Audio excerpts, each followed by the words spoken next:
Welcome to the Ask Me How I Know podcast, the only podcast in the multifamily niche replicating what takes place outside the walls of a seminar. This is like the lobby, where honest, unscripted conversations take place and transformation happens. We'll talk about practical problem solving in the multifamily niche, as well as overcoming limiting beliefs. Thank you for joining us today, and now for our featured guest.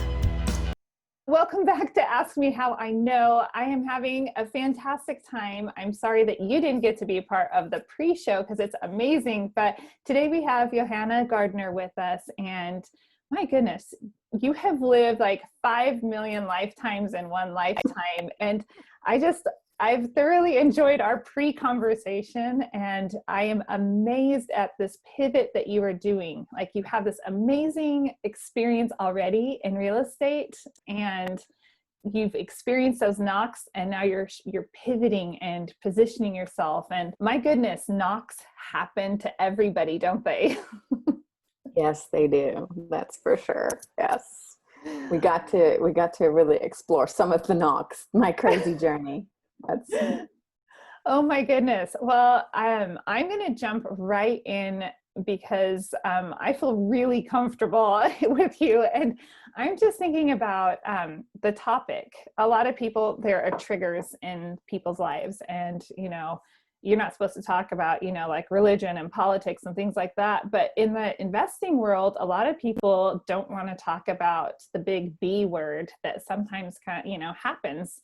And you and I were talking earlier, and like, you know what? You play your cards the best and you have your conservative underwriting, and then things happen. And if you don't mind, would you share about, I'm jumping right in. Would you share about that? Yeah, let's just get naked, right? Naked right now. I mean, we're already comfortable. I love it. Well, thank you. First of all, thanks for having me on. I really appreciate it. It's definitely been a cathartic journey and story. I'll just start really fast. I was a single mom at 19, and I had this agenda to be a multimillionaire. I was like, oh yeah, I just want to be a millionaire when I'm older. And I read the 4-Hour Work Week, the joy of not working. I was kind of really obsessed with this idea of being at 19. At 19, yeah. You're already obsessed with this idea. Well, actually, before that, so backtrack a little bit. I was born and raised in England, and then I went to boarding school. I moved to Hong Kong when I was 11, and I went to boarding school when I was 14 in England. So I was traveling back and forth. And of course, in England, the clothes are a little bit more expensive than Hong Kong. So my mom would give me some pocket money. I would go and buy a whole bunch of some designer fake clothes and then go sell them to my friends in boarding school. So at 14, I was already the entrepreneur. I was just going to say, wow, that's entrepreneur material right there. Well, and so it was already in my blood. And fast track, I was 19, I wanted to become a millionaire. And I thought, well, the fastest way that, 80% of people become millionaires is through real estate. And so it wasn't until about early 2002 that I bought my first property. And from there, it was fast track. I mean, within the next few years, I ended up with $7.5 million worth of real estate, 97 mortgage payments, and a hotel on the Riverwalk in San Antonio. So needless to say, did a lot of real estate, was involved in both single family, multifamily, commercial. I was wholesaling. I was doing subject twos. I was a landlord. I was flipping. Definitely, like all aspects of real estate. That was my world. I want to go luckily, back. Thankfully, it got me out of my job, which I didn't really like. I don't really like being told what to do, I suppose. Most entrepreneurs don't. I was really, I think I'm very efficient in what I'm doing. And I would get there at 8 o'clock, and by 10 o'clock in the morning, I was already done. And I thought, well, what am I supposed to do with this next 6 hours? And so that's how come I accomplished a lot in a short period of time. But so if you can imagine, they were giving out loans like candy prior to 2008. And can you fog a mirror? If you can fog the mirror, then you get to have a loan. Congratulations. No, I wasn't. I can't necessarily say I wasn't involved in that aspect. For me, when I wanted to buy a house, I just talked to my loan officer, and I would get money back at closing. So that was sort of like the norm, right? And I also specialize in owner financing. That's how come I had so many mortgages. So I was able to leverage not only the bank, because people will say, well, how on earth do you get 97 mortgage payments? And not all of them were through banks. Most of them were owner finance. So I bought this hotel. My ex-husband had said to me, well, what do you want to buy next? And I said, well, I want to buy something on the Riverwalk. And so 3 weeks later, he comes back. I was kind of joking. And he came back and he said, oh, I found this place and it's got owner financing on it. And I was like, oh, great. And then I drove down the street and I was like, oh my God, it was 100-year-old property, another 2 older properties, 16-room bed and breakfast. And it was on the Riverwalk. I mean, it was a gorgeous location, still is. But I thought to myself, God, I don't cook and I don't clean. Why am I going to be owning a bed and breakfast? I thought, oh, this doesn't sound very fun. But anyway, I did the financing and it all worked out, luckily. But in 2007, I had done a rather large deal, and laws were starting to change. We all know it was 2008, which was the precipice and more of the public thing. But happening prior to was a whole year of different events. And so you could see the crumbling, which is very, very similar to what's happening right now. Right. It was really interesting times. So I had a $3.5 million deal, and the cracks happened. And for the next 2 years, things got really crunchy. For example, I had a triplex. It was I bought it for $170,000. It brought in $2,400, which sounds really good, right? But not so good when all your renters just lose their jobs and they're not paying. And I'm left holding the mortgage on it, as well as multiple other mortgages, which obviously, if you can tell from my story, I had over leveraged myself, which is not uncommon for some people who hadn't had the experience. And I think especially then, I mean, I was in residential real estate during that time. And I mean, that was just what people were doing. It felt like it's going to continue on, even if it slows down. It's safe. I mean, we watched people do this. We'd never seen any of that. Even our mentors had maybe they had some indication that perhaps, the market doesn't continue straight up. I mean, I suppose that was in the background. Nobody expected to just go boom. I mean, it was just like the elevator, something cut the cable in the elevator and just went, that's what was so unexpected, because the people would talk and they'd be like, oh, it can't go on forever, we have to have the flush out cycle, and people have been saying that over the last year and a half to even now, and people were saying that back then, and then it's like, yeah, but nobody anticipated how bad it was going to be.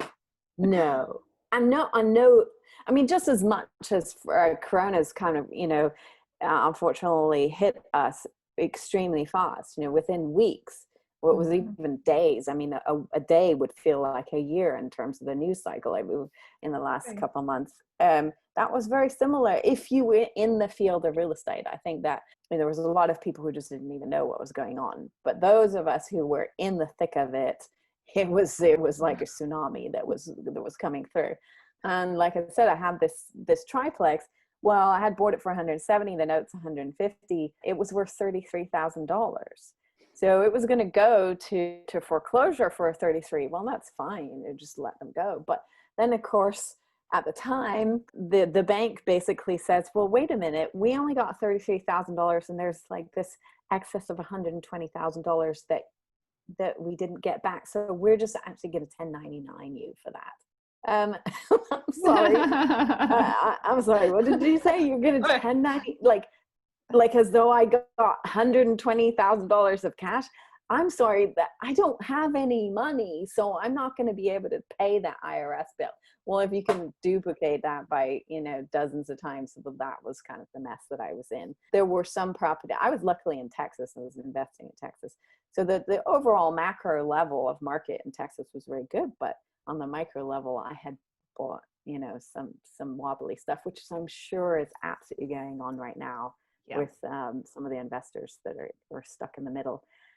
And that's where it gets really lonely because, of course, when everything's going really well, you want to be the center of attention in any of the RIAs. And you're like, oh, look at me. I'm doing all these amazing deals and la, la, la, la. And then all of a sudden, everything's going really badly. And you don't want to talk to anybody. You got to put your hat on and just like the sunglasses and you're like, exactly.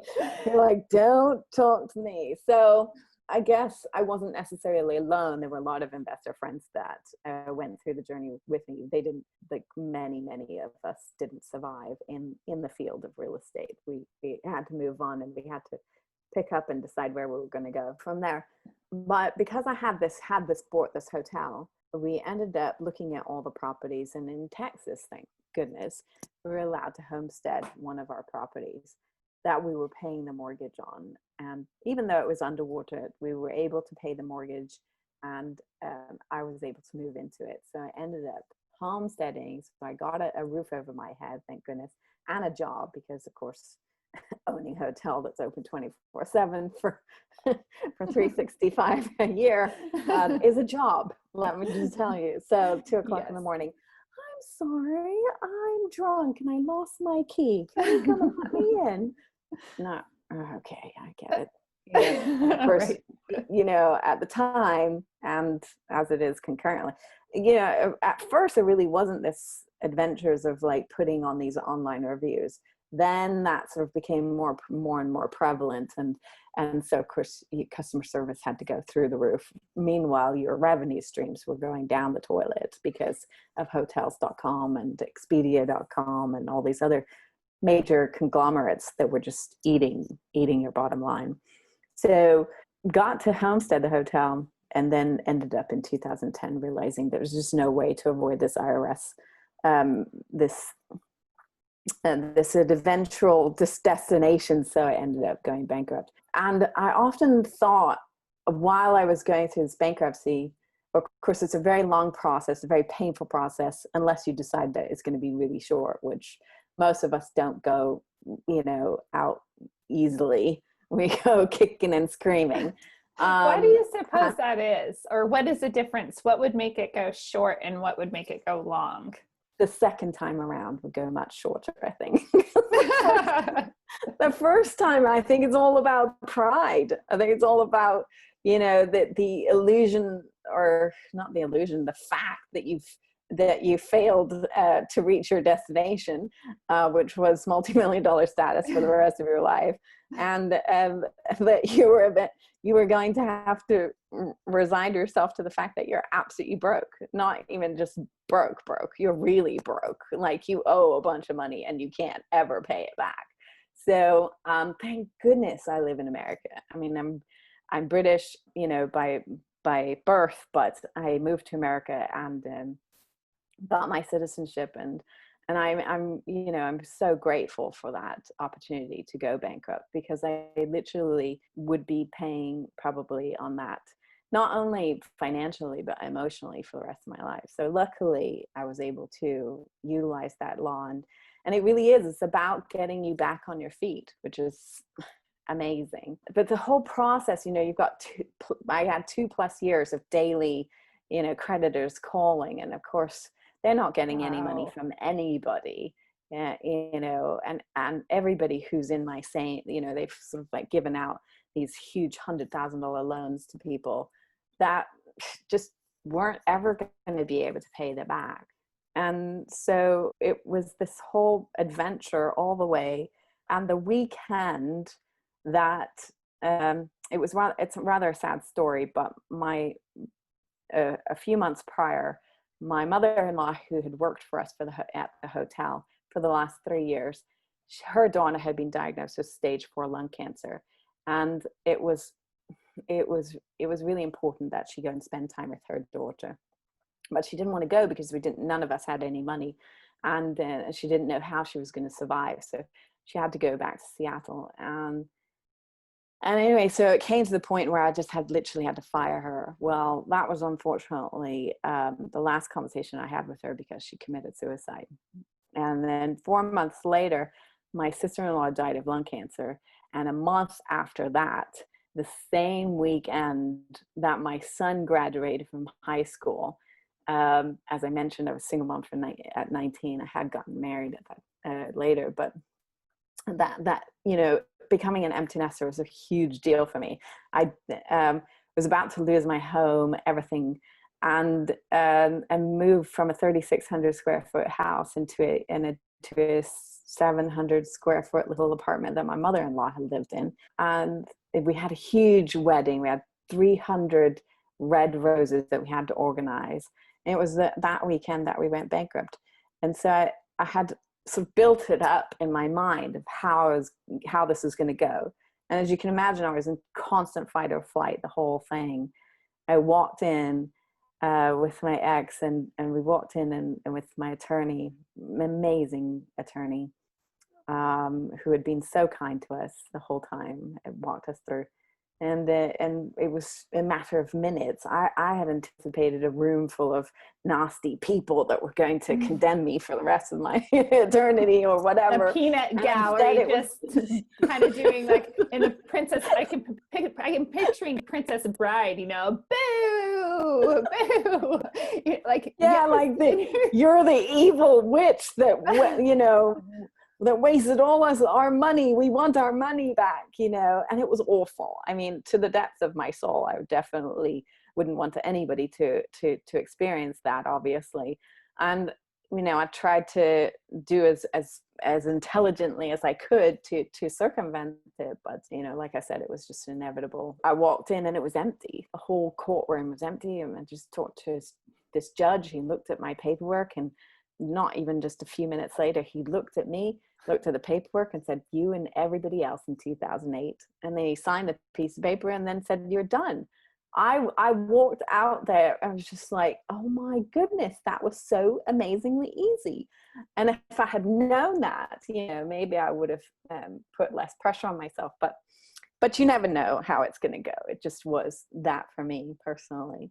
So yeah, the whole bankruptcy journey was crazy. And I often thought, well, if there was a support system, and I actually did Google it at the time.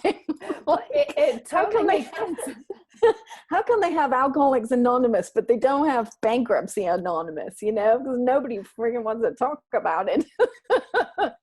It's humiliating. It's shameful. But and I think and the people who are often, the entrepreneurs were hit so hard, with the Great Recession, and entrepreneurs, that's a big blow. You think you're building something, then all of a sudden, like you said earlier, the tsunami comes and just goes and crushes it. Absolutely. Well, and it's not just you, Mm-hmm. If it was you just walk away, no big deal. But it's hundreds of people. I mean, building a real estate business, it's a team effort. You're not by yourself. You're with realtors and loan officers and title people and your team, your VAs, I had a staff of 8 people at my hotel. So, there's all these intricacies. And of course, with the owner financing, the face to the loan, which, in some ways was a little different, because banks, you're just like, oh, they'll get over it. And, luckily I had, the people that I worked with on owner financing, it all turned out, in the end, that it was actually a good deal for them, because I'd spent all this money, and they just went ahead and they were a little bit smarter on their end than I was. I hadn't had the maturity of a crashing recession. How would you say they were smarter? Well, now I have this multi-million dollar education of what not to do, right? And I think that they had that too. They had that wisdom. They were older than me. They'd already gone through some of the cycles before. And of course, some of them, not everybody was prepared, but those of the wise people had already, had not over leveraged. They had bought properties at 50 cents on the dollar. They were, in right neighborhoods. There was a lot more leverage that they were able to work with. Much more long-term relationships. They also had the wisdom to know that it doesn't last forever. That's something that I'm very interested in now, is the realization that, when I studied, working with the stock market and buying stocks as well. And it's that whole adrenaline rush of, oh yeah, it's amazing. And it's always going to go up. And then of course, it goes down. Right. And of course, when the down cycle goes, you're like, you beat yourself up. You're an idiot. Why didn't you get out? And you're already in this emotional drama, this washing machine of cycle, whereas those who have mastered that emotional response are actually the most successful investors, because they know when it looks bad on the outside, it's actually the time to load up. I think Kiyosaki said, he made the most money ever in his life in 2008. And this is actually a phenomenal time to get back into the market. And that's what I'm doing. I ended up getting really sick. I'd blown my adrenals. There was all kinds of repercussions. I ended up getting divorced. I actually sold the hotel in 2014 and collapsed. Took a couple years, just recoup, and then really wanted to bring my experience to the world, bring my experience to entrepreneurs, specifically women, because I think that we bond in a very different way, when we work together. And so I became a business coach and have been doing that for the last few years. Well, as all this comes in the last few months with the coronavirus and COVID and all this sort of stuff, it made me realize, it's like, oh, this is actually a really good time. This is like, the people who are over leveraged or over excited, if you're not out, definitely rethink what you're doing and making sure that you've got, a nice stack of cash, or really, really amazing relationships with people who do, because it's all about other people's money, right?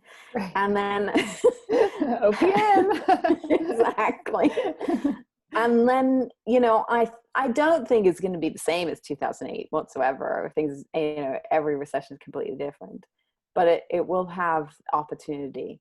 And that's what I'm really interested in, obviously, because as you can imagine, 10 years ago, my retirement plan was wiped out. So I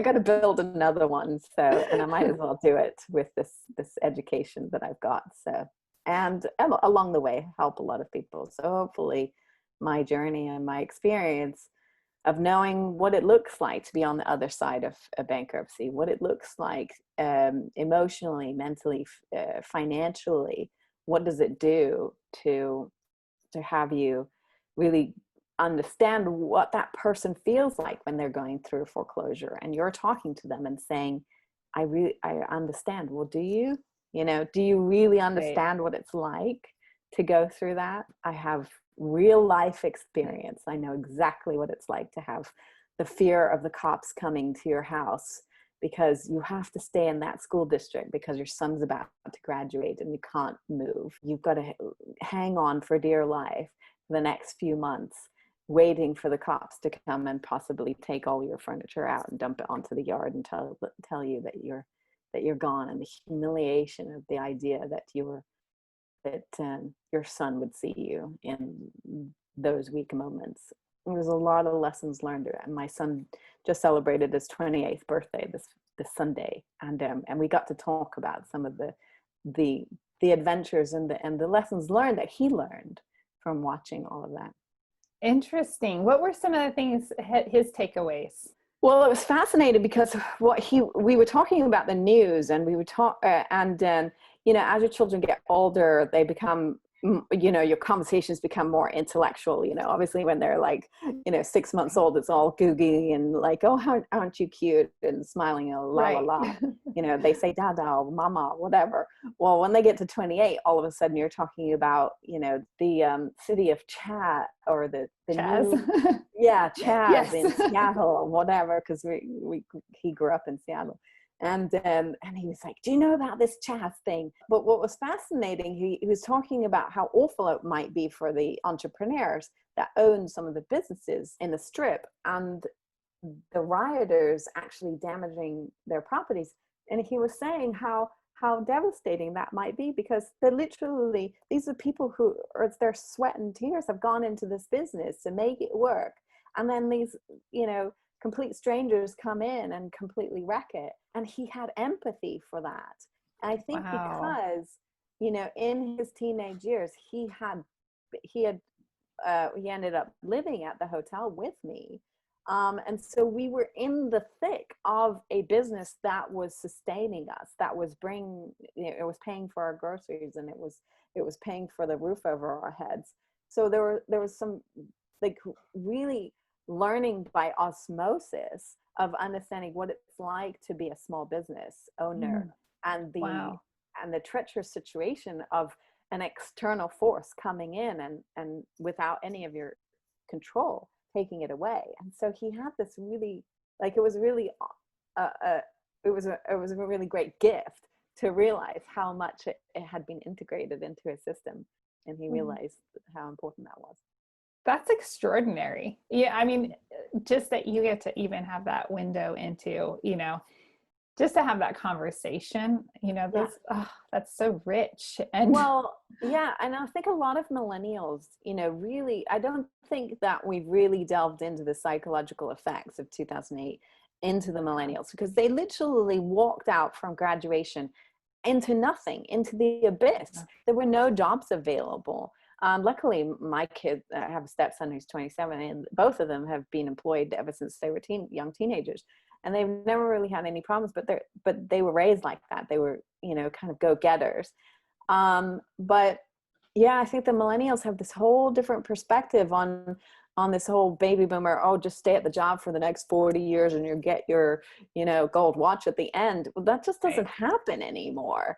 Buy a house. That's going to save you for the, you know, that's what's going to help you in retirement. Well, they got visceral experiences of how houses go down.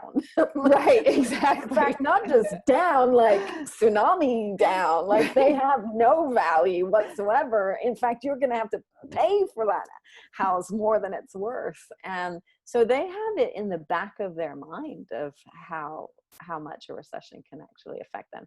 I'm not surprised they're not rushing into home purchase, you know, buying or all that stuff. Yeah. So it's certainly been interesting to watch. That is absolutely, I mean, like, completely fascinating. I was literally doing some research on millennials before you and I hopped on this call. No joke. So I'm like, yep.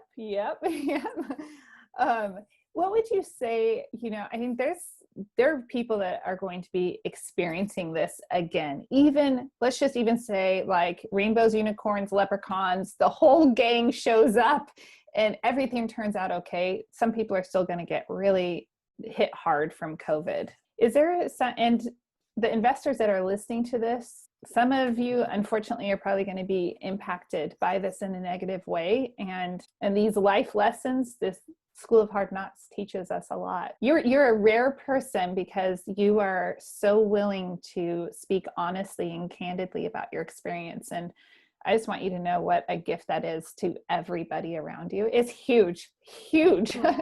And I can't speak to that experience. And I might have that experience, you know, like, what would you say to somebody that is potentially facing that, or that's a background fear?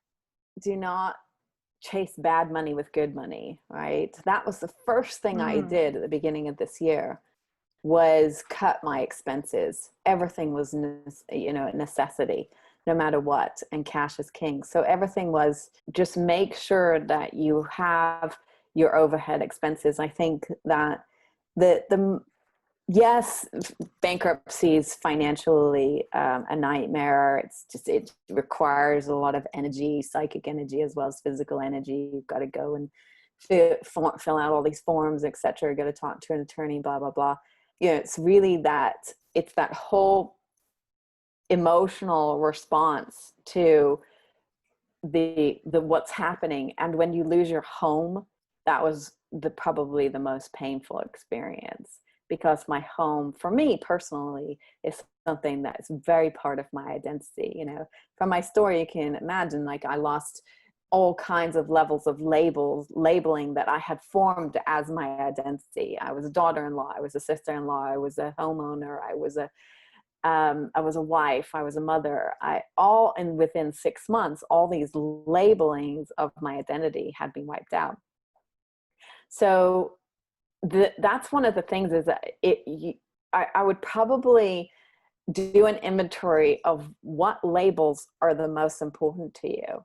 Being a mother, being, you know, a homeowner, and, or, you know, having a roof over your head. The top 3 things, those you preserve as absolutely most pertinent to whatever. Everything else has to go.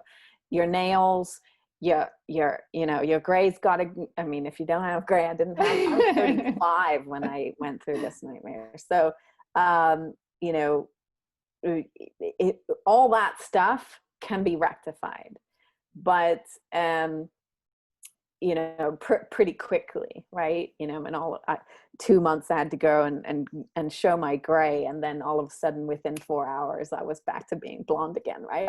Right. Because my hairdresser was finally available. But, you know, losing your home, that's why I haven't had a mortgage in the last 5 years, is because it's just something that you never want to go through again. And I have such complete empathy for those who are potentially losing their homes. And the good part about your audience specifically is that they're investors, and they're entrepreneurs, and they're creative, and they have different ways of looking at it. So what I would probably do above and beyond sort of like this, you know, labeling of your identity, making sure that you preserve whatever you've got, and focus in on the things that are really important. The other thing is just network, and don't hide.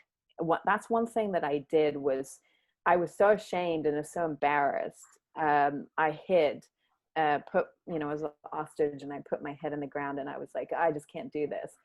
And, you know, just lean on other people whom, you know, who might have some more expertise, who have gone through this adventure before. There are those of us who are still out there, and if you ask in the RIAs or in your communities, thankfully we have incredible opportunity to network across the world. Even, you know, I have Zoom calls with some of my coaching clients all over the world now, and it's phenomenal. It's so amazing. Whereas 10 years ago, we didn't have that opportunity. We didn't have the network. And so therefore, I didn't think that we had that necessarily as strong support, right? And I think that if you get with the right person, you could actually prevent yourself from going for I think I could have probably avoided the bankruptcy and or a lot of my foreclosures if I had had the advice of somebody who had, or, you know, was cool, calm, and collect, and could figure out the creative ways of doing it. I mean, we have all kinds of tools as investors. You know, we could do subject twos. I actually sold a couple of my properties subject to. I could have actually made money on that. But because I was so down on myself, actually, that's not true. I couldn't have made money on them because I was going through bankruptcy. If you are, you know, in a situation where, you know, you can maneuver things and be creative with things, then I think that there's actually a way of getting out of it and not, going down that road. Bankruptcy obviously is on your credit for 10 years. A week ago was my 10-year anniversary. It is officially off my record. Congratulations. 10 years is a long freaking time to not be in the market, to not be the best you can be. And so being able to just get off the floor and go, you know what, there is a solution. I'm going to be tenacious enough to go find it and go network with my fellow sisters, brothers in real estate and have them potentially help me, because somebody's trash is somebody's treasure. I know that some of the investors that picked up my trash, I was just looking at a property this morning, actually, that I had bought for $120,000.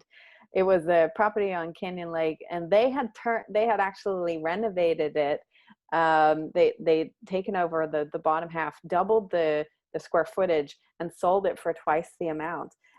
So it's fascinating that there are investors that will help you, and if you can get out of it as fast as you can, clear the deck, get yourself emotionally upright, work with a coach, a mindset coach, whatever, get yourself in the game again, because in the next year, I think you could make double your money. It's all about mindset, making sure you're healthy in your head. Oh, definitely. Well, and it's like that, I was actually thinking as you're talking, I think there's this whole wave of people that are, probably reaching that 10-year point, just like you, where now they're, and it's kind of interesting. It's like, you guys have all been schooled by the school of hard knocks, and now it's almost like the roles are reversed, and they're like, like your group, Yeah, that's true. I can see us all sitting on the time, and we're not losing this time. Yes, that's so true. I can see that happening.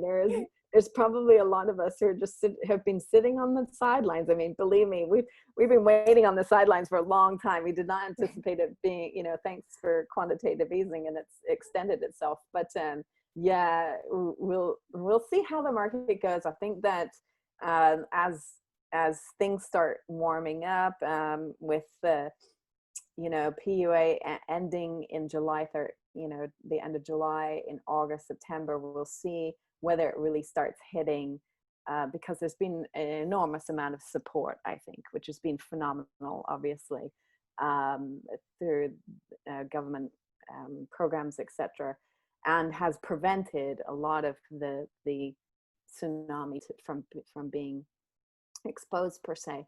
But you can see on the back end, there's definitely some crunchiness with the banks and different things. So I know they're, even the hard money lenders are, nope, we need 9 months in reserve and all this other stuff. So and the commercial real estate, we just have no idea how that's going to all pan out. They just keep changing their guidelines too. Well, yeah, I mean, I can't, like I said, I don't have any rental property at the moment, but I can't imagine what it might be like for those who have tenants that are claiming forbearance. Right. So, and of course, I'm feeling pretty bad for the owner of the hotel that purchased, because he's probably not been doing so great lately. So that's been an interesting journey, I'm sure, for him. And it's interesting, like you said, and everyone has their journey. You had your journey with that hotel. Someone had that journey before, and now this is his leg of the journey. Exactly. Are you like, I'm glad I'm not on that leg of the journey? I think every life has its story. Some stories are unfortunately way more dramatic than mine. This was my story until now. And I think the best thing that you can do with the story is inspire others and help them know that there's something beyond what is happening outside of yourself. The biggest thing I learned from this whole experience was to let go of control. That even now, as we're seeing the external situation go crazy, it's all about being happy and right here, right now. And, you know, fancy cars and fancy houses and all this other stuff. I wanted, you know, inevitably, I wanted this outside experience to make me happy in the inside. I thought that that would, you know, bring me happiness because, you know, being a millionaire is supposed to do that, right? Well, it didn't actually work out that way. Happiness really comes from being in the now. It's very much about being surrendering to this moment and knowing that you're, even as much as you have, your breath and your smile is the richest thing that you could ever experience and gift to others. And when you really know that about yourself, you become you just go with the flow of things. It's now a dance. It's now, oh, well, I want to try it just for the trying of it. It's a creative expression, not necessarily something that is so in earnest of you will not be anything of value until you get this thing, right? You're not looking at life like that anymore.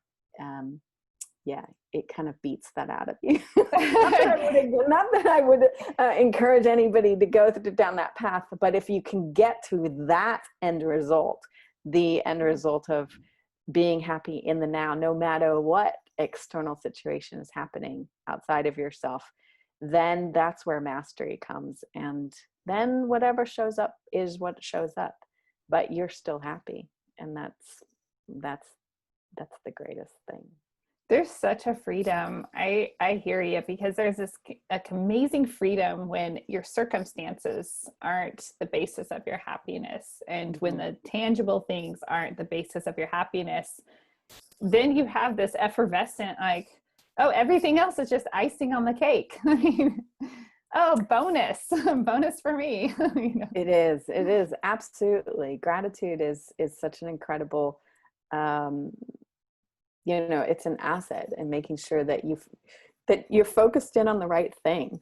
I mean, I'm definitely going to go and have fun with this market. I'm not saying that I'm not going to go and play, but like I said, what's the worst thing that can happen? Well, it's already happened. So might as well just go.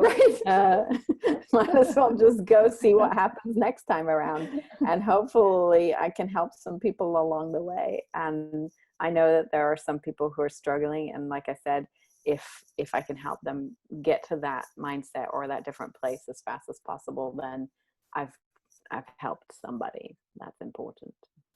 I love that. Johanna, I've just like enjoyed our time so immensely. I want to thank you again. You're so honest, and I appreciate your willingness to be vulnerable. And I already know that you've helped me. I mean, just having that affirmation on that perspective, you know, and that a lot of people like to live in a what if world, and it's a fear-based world, and it's a scary place when you live in that world. And you're just such a great reminder, and just such a light to, you know, say, don't live in what if, you know, like, be present, enjoy. And what's the worst thing that's going to happen? It could be amazing. And right, what if it's absolutely amazing? So I have no doubt that you're going to be, you know, just taking a lot of people on a really great trip, you know, like a great journey. And I'm thinking that it's just going to be like kind of Oprah, and a house for you, and a house for you, and like, this is, yes. I just see that for you. You're going to be like that. It'll be the Oprah of the real estate. Come along. Here's wow. Well, that's beautiful. Thank you so much. I think that's I'll great. hold that vision. That would be amazing. Well, as this transfer of wealth happens during our next downturn, I wish you all the best. I wish you to make up all the losses that you've had and more. Yay. Thank you. Thank you. Yes. Like I said, it will be fun to go play and go share as well. So you can give people money, but if you help them find the wisdom within, that's priceless, and help them for the rest of their lives. And so true. I hope to share. Very true. Well, thank you for joining us on Ask Me How I Know today. Thanks so much for joining me for another episode of Ask Me How I Know. My guests are the most humble successes, so be sure to show them your appreciation by rating this episode 5 stars, which sounds silly, but let's be real. Ratings, likes, and shares, they take no time at all, but make all the difference in the world, if only to boost morale. Also, since I don't spend time on the how and why they got into investing, be sure to check out the show notes to get to know more about today's guests, including other podcasts they've been on that has a more traditional format that will give other details about their investment journey. It'll also tell you things like the most influential person in their life and what they're reading right now, as well as how to connect with them. And please, subscribe and rate Ask Me How I Know so it reaches other listeners like you. Until next time, go find your freedom.